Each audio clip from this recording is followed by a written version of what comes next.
Welcome to the Pew. Welcome to the Pew with Olympia, the legendary Olympia, bartender of Disco 2000, drag queen extraordinaire, who just happens to live downstairs. Super freak, who just happens to live downstairs from us. Yes, just by crazy coincidence. A crazy coincidence. We moved into the same building. Yes.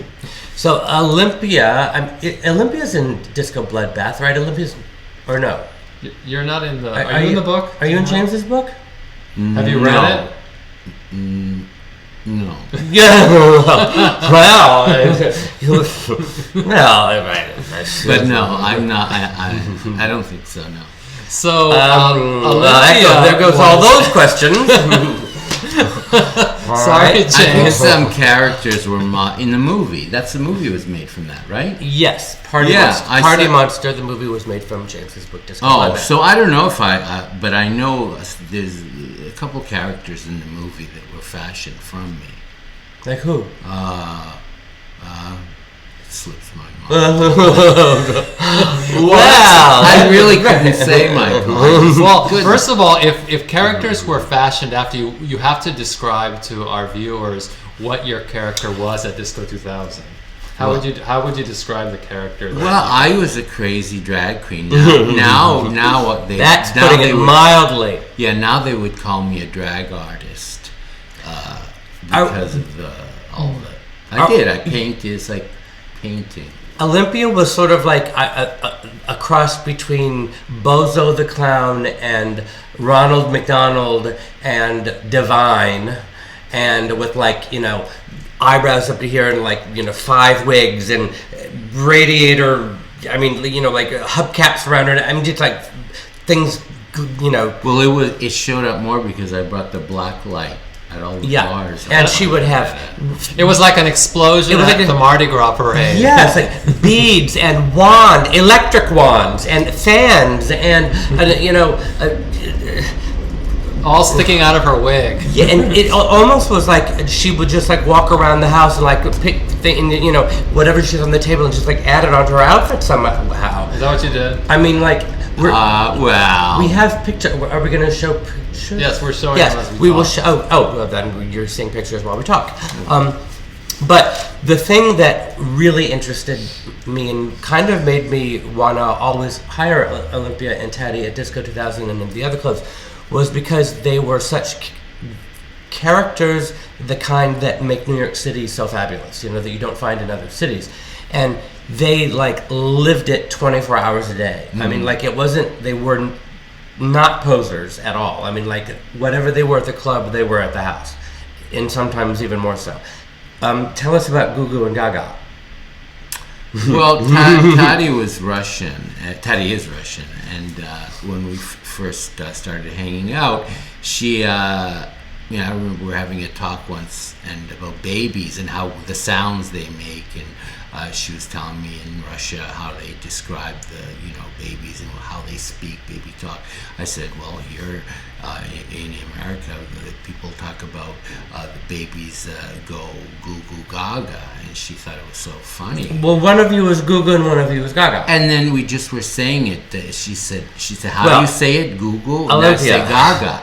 And so we started calling each other. It was a little bit more than that.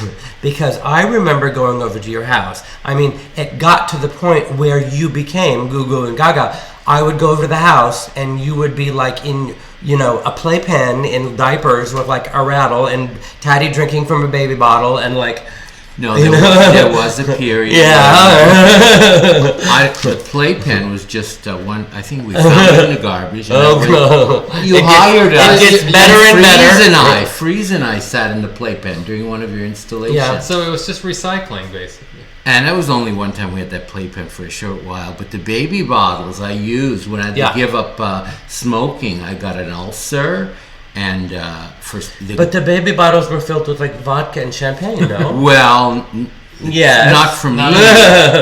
When I started using baby bottles, it was right after my ulcer, and I had to quit drinking for at least 6 months. For at least a day. Well, I just stopped altogether after that. But I used to use baby bottles to substitute the drinking and the smoking, because I used to smoke like a chain smoker, and I had to give that up too. So holding the baby bottle and the sucking on the nipple business really Well, it wasn't only baby bottles that you were... I mean, Olympia taught me how to do a vodka enema, a champagne enema.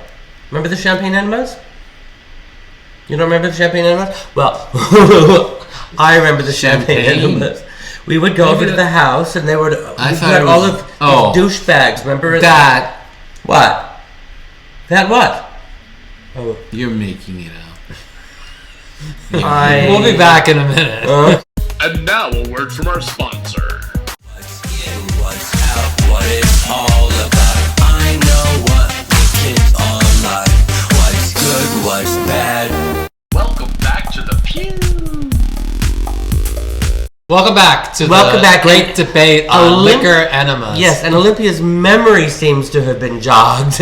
So now, would you like to tell us a little bit about this? Well, there was just one No. enema bottle there, and I mean, you know, One enema bottle, that's many all. enemas. I used it a couple times and And burned myself, and then I never did it again. Yeah, she warned us, if you're going to do this at home, which you shouldn't, but Olympia warned us not to use the bourbon or anything dark because it burns. So you have to use champagne or vodka. And it was a very light-headed... And I don't know, champagne would really give you gas. Well, it went could imagine. no, that never happened to like...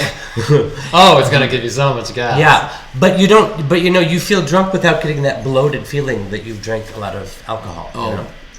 Right, that awful bloated feeling. Well, you know how you get when you drink a lot of alcohol. It is an awful feeling. You don't get it this way. No, it was awful too. No, that was awful too. Well, that's why. Well, that's why we did it so often. Well, that's all we have for the pew. That is. Scott wanted to talk about frou-frou and everything else. Tune in next time. All right. Bye.